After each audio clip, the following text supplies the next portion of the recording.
All right, so this is 1800s conservatives versus liberals. Okay, which sounds like a really, really vague topic, but kind of is. But in the context of this class, hopefully it makes a little bit of sense. Basically, in the top right, you can draw this. We'll put a couple different colors. But, right, so our time period. Let's put 1800, kind of at the beginning, and the very end, put 1850. Okay, the time period we're in, right here. What comes before this? What is this time period right here? It's an Uber date. You know what's going on in the late 1700s. French Rev. Who ends the French Rev? Who's the last guy of it? Napoleon. Okay, Napoleon, right? And we know that at the very end of all of it, in 1815, a semi-Uber date, right, is what? Congress of Vienna. So, here's the point. The feudal system exists before the French Revolution. Where's the feudal system? Remember, right side is conservative, left side is liberal. Where is the feudal system? Where's the triangle on this political spectrum, right? Not kind of right, pretty far to the right. Old-timey divine right, nobles rule, clergy rule, all that other junk, right? They're pretty far to the right. Where is most of the French Rev taking place?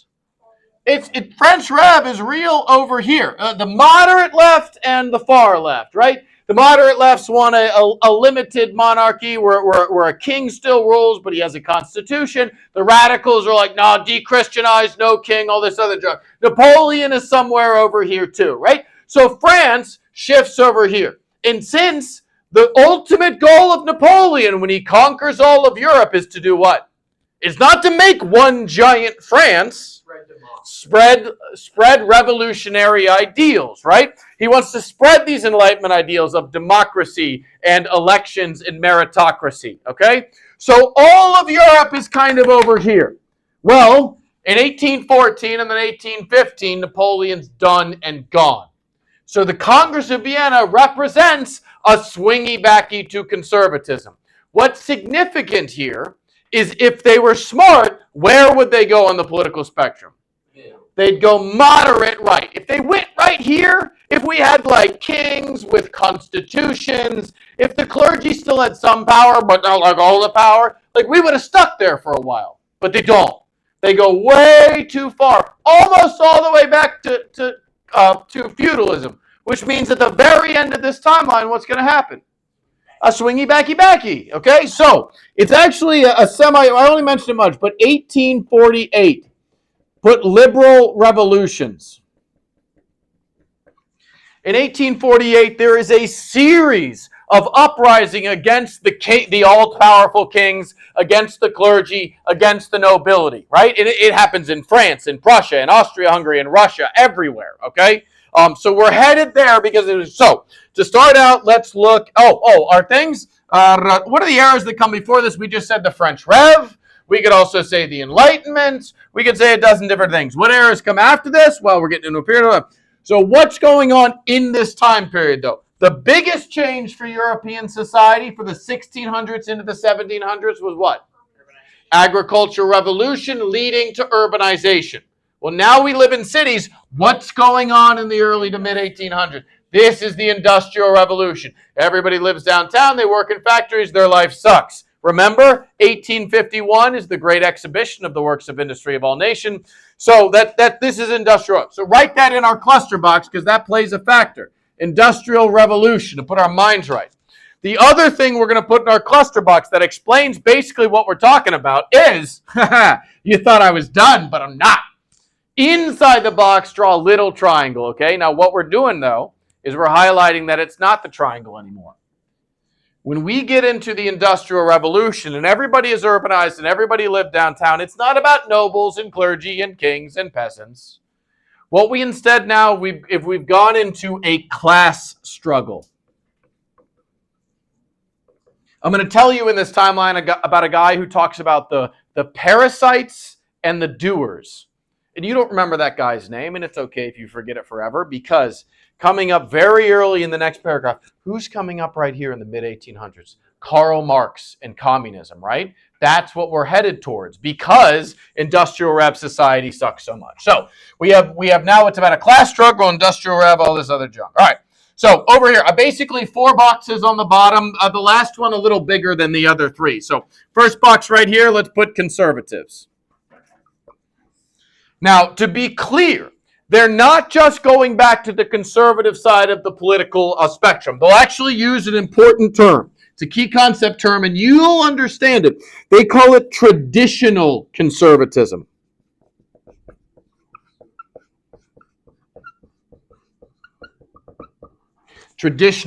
When we say, and you see the term traditional conservatism, you are thinking about the feudalist system, okay? Divine right monarchs, nobles with a whole bunch of power, clergy that have power and religion over people's lives in the afterlife. It's like good, old-fashioned, like 1300s that's traditional conservatism. The point is, obviously, this is going to fail. We're going to swing back in 1848, but when we swing back to conservative again, the smart guy in charge is going to realize traditional conservatism won't work anymore. Instead, we'll need some new kind of conservative. We'll call it neoconservative. That man is Otto von Bismarck in 1871. You see all this flows? Okay. So traditional conservatism. Who do we care about here? Number 1, put a star by Metternich. This is the guy who kind of leads the traditional conservative charge, and it makes sense because he's from the Austrian Empire. His king is the Habsburgs, the most old-timey conservative ones that there are. And what he runs especially is the Congress of Vienna. Congress of Vienna held in 1815. It's about bringing back conservative. So it's about 2 things essentially. Number 1, they redraw the boundaries of Europe. We put this on the last timeline, but it's about bringing back the balance of power.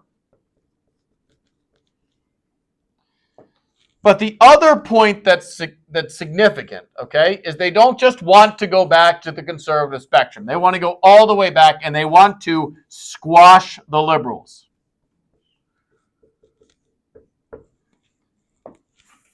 They want to crush them entirely, okay? So what they create is something you might remember, but we used like 8 different titles for it. It's called the Congress system. Sometimes it's called the Concert of Europe. Sometimes it's called the Holy Alliance. What this was is it's a union of all the conservative countries in Europe. And if you remember, what are they really afraid of with liberalism? Well, look at what happened 20 years ago for them, right? 20 years ago, France went all liberal, democracy, natural rights, chopped the head off the divinely appointed king that was trying to kill them all, okay? But the rest of Europe would have been fine with that. But what happened over the course of the French Revolution? It spread. So what they're saying in this is, hey, we're not going to let Greece or Russia have some hillbilly stand up and say we want votes. You know what? That sucks for Greece and Russia. And if it only affected them, we wouldn't care. But we're afraid all of Europe is going to fall. So they form this essentially military alliance. And the best example, you don't need to know, but in Greece in 1823, some dude stands up and it was like, I kind of think I should be able to vote for the next prime minister. And who shows up in Greece then? The Russian army, the Prussian army, the Austrian army, and the French army. They find that guy, kill him, his family, and his whole village. Bam! No more liberals in Greece, right? So it works for a time, but it's too heavy-handed. You know it's going to break. Okay. So conservative. One more thing to run up top. There's a guy that's kind of fits in with the French Rev, but I didn't know where to put him. He's an English guy named Edmund Burke. Edmund Burke was an author during this era. He was, let's write 2 things. He was a traditional conservative, and he hated the French Revolution. And he was very public about it, right? He was the guy who, in his books and newspapers, had pictures of the guillotine spitting flames and just murdering everybody left and right. And there they are, destroying God and the Pope. He was very active and loud about how bad the French Rev was. Next color. This next color is liberals. And to be clear, the liberals, right over here, they are the people working in the background to try and gain support. They are over here. They're kind of moderate, right? These are the people in the French Rev who said, no, we're fine with a monarchy as long as there's a constitutional monarchy and natural rights, okay? The next column, to be clear, are going to be radicals. Those are going to be the socialists, all that other stuff. So for the liberals at this time, here are their main ideas. The fancy term we've never used before, but makes sense. They believed in something called enlightened self-interest. That's just a fancy way of saying that they were most concerned with maintaining individual rights. Things like education, religious freedom, no censorship, stuff like that. The other buzzwords that they have are individual rights. And most of their goals, what is the best symbol that a country has individual rights for its people? A Bill of Rights, a really good answer, but not what I was looking for there. It is every decision that's made as a country is made by the population. The term we'll use is popular sovereignty.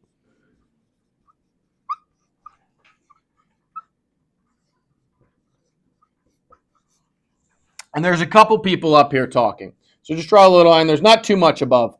The first guy is Jeremy Bentham.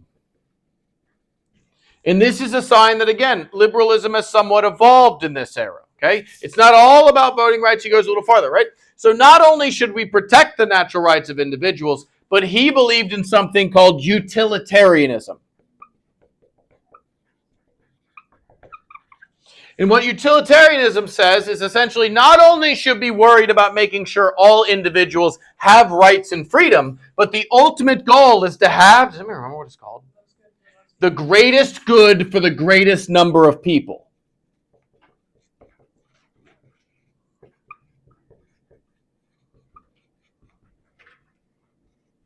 The greatest good for the greatest number of people. We should strive to be better to everybody in our society and give them a better life. There's one other guy we're going to write down. His name is John Stuart Mill.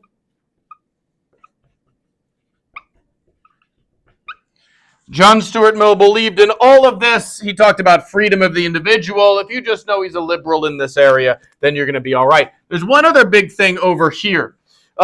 During the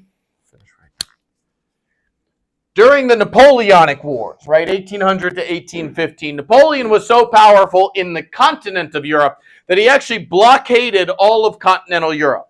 And that really hurt England, because England couldn't trade with continental Europe. And what does England really need from continental Europe? They're small, they're an island. What do they need to import? Food, okay? They have good farmland in their country, but they have such a dense population, they need to import food. Well, since they can't import food from the continent, food prices go up, right? Supply is lower, food prices go up. That sucks for all of society, except for who? The people who sell food. Well, since our big long list of the agricultural rev, who owns the farmland? The rich, the enclosure, right? So they start making billions off the suffering of their own English people. They can now sell corn 5 times the price of before, and they can blame the continental system. What's the worst thing that could happen to their pocketbooks? The war could end. Because when the war ends, cheap food starts flooding in from Europe. That's good for literally everybody in England is better off, except the 0.01% of people that own the farms. Well, unfortunately for England, the super rich that own the farms also run what? The government. So they pass a whole bunch of laws called the Corn Laws. Does that make a little bit, you remember a little bit of that? Yeah. Corn Laws, I told you, the most nearsighted laws we've ever seen. Benefits nobody except this small group. So, in the background of all of this traditional, we see the Anti-Corn Law League.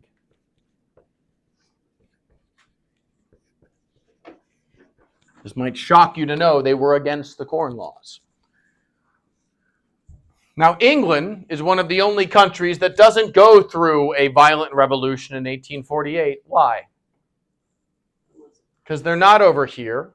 They're right here, right? When you're somewhere in the middle, whether you're liberal or conservative, if you're in the middle, how do you change your country? Vote. You don't throw rocks. You don't chop off heads. You vote. And we'll see it. I don't know if they come up in another timeline, but at the same time period, England's the only country making lives better for people. Do you remember there's a Reform Bill of 1832? There's a Reform Bill of 1838. There's a Reform Bill of 1848. And all they do is raise the number of people who can vote.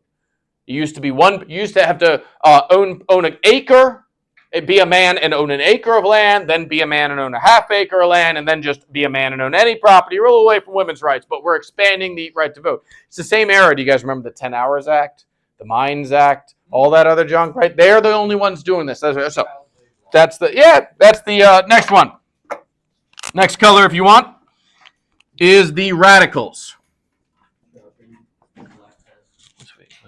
We're at 15 minutes. I can get in 20. So the radicals are going to be farther over here to the left. All right.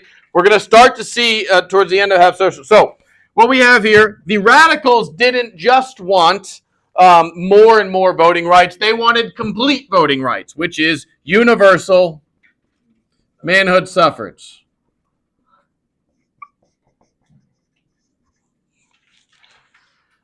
Universal manhood suffrage. Now over here, we have the one movement for England. I know it was in our reading guides, but we don't stress it. It's called the Chartist movement.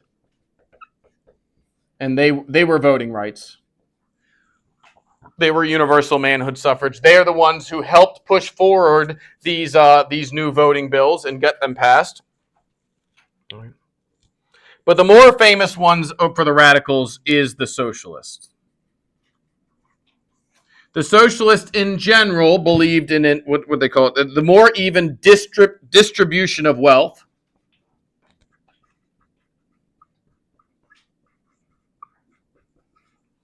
Okay. And the first guys, you can put this anywhere on it doesn't matter. The first guys, there's a guy named Henri de Saint-Simon. And I'll explain it, but if you know he's a socialist, you're in a good spot. But what he meant by this early socialism, this is the fancy, like, dreamer socialism. This is like, well, if we all just got together in a big community and helped each other out, life would be okay, right? These are the guys that kind of justified what they did. They had some success, but only in, like, small towns, right? Like little communes of 100 to 200 people, okay? He was focused on that, power to workers. He was the guy who pioneered this concept of the parasites and the doers, which Marx will parlay into the bourgeoisie and the proletariat, right? So these guys, this concept of socialism might work on the small scale. But what matters that comes next is we will call it, it's on its way, it's called Marxist scientific socialism. And what that essentially means is the only way functionally that socialist vision can work on a countrywide scale is not if you shared the wealth with everybody, it's what? If the government was in charge of making sure everybody was equal. The big guy besides Marx, who's on another timeline, will be Engels. Engels was the co-writer of the Communist Manifesto, so just write Marx with him and you'll get that right. The only other thing that happened for these radicals is France did take a bigger step back than most. France, right? The Congress of Vienna, who did they put in charge of France in 1815? What was his first name? Don't worry about the number. And what was his last name? Louis. What was his last name? Bourbons. Let me know the number. 18. 16 gets his head chopped off. 17 doesn't matter. Louis the 18th is in charge of France after the Congress of Vienna, right? Reestablishes the old time. Well, what happens is France gets sick of it. And in 1830, they have something called the July Revolution, which is when they rose up and overthrew the Bourbons. Pretty good step in the right direction from getting away from feudalism. The problem for France is they just end up crowning like his cousin, all right? And they don't exactly have great rulers that come back to moderates, so they still have a revolution in 1848. But they have the most peaceful revolution. Do you remember who takes over after 1848? Napoleon III, who goes to England of the Great Exhibition and brings industry to France, and France takes off in a success. Because while Louis is liberal, he's a moderate, right? Anyway, those are, last thing, or not last thing, but last for this, labor movements. We start to see more labor movements, specifically two political parties. One is the liberal British Party that focuses on workers and labor. What is it called? The Labour Party. Though it's the Labour Party, because it's British. The more famous one that I want you to put a star by because it comes up more often is in Germany, they have the other liberal party. Not a radical socialist, but farther on the left-hand spectrum. It's famous because Bismarck said, the socialists will sing their siren song in vain if we do these things. The political party that he outlaws, they're called the Social Democrats.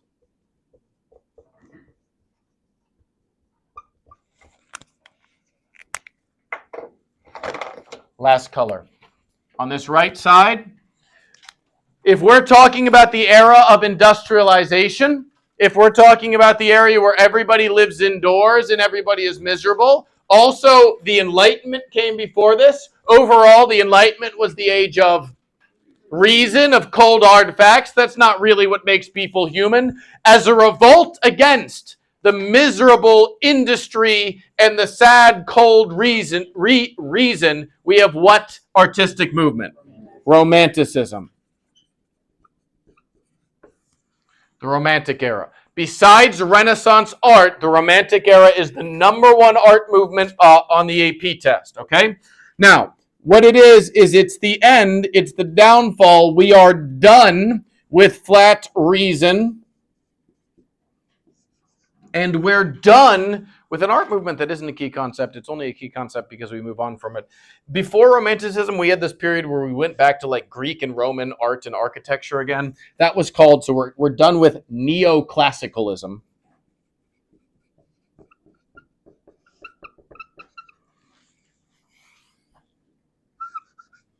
In Romanticism, the entire movement can be defined with 2 words. As opposed to the miserable cities and industry, we have nature. And opposed to the sad, non-human, cold, calculating reason, we have emotion.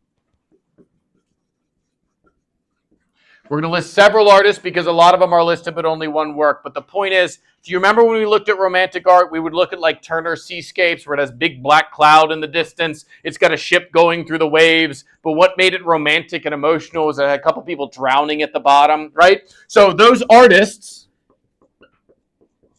were Constable, who did landscapes, and Turner, who did seascapes.